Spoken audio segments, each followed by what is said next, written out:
5 жыл бою бир кабар албагандар азыр нанын көтөрүп келет, тузун көтөрүп келет, акчасын көтөрүп келет.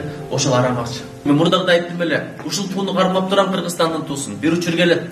Кудайбектин нарыгысын ушинте берсек, башка бирөөнүн туусун кармап калбайлы деп. 70 жыл жашадык го башка бирөөнүн туусун кармап. Бизчи билимге көңүл бөлөлү. Бизде билим бар, бирок чындыгы билим жок.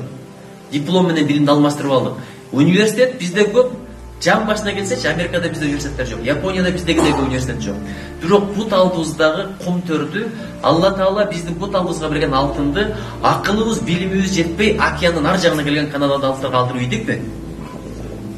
Ширесин, балын соруп кеткен ошолор. Кыргыздарга да жумуш бердик деп атат. Канадалыктардын шартын карап көргүлө, кыргыздардын шартын карап көргүлө. Алар алган айлыкты карап көргүлө, биздикилердин алган айлыгын карап көргүлө.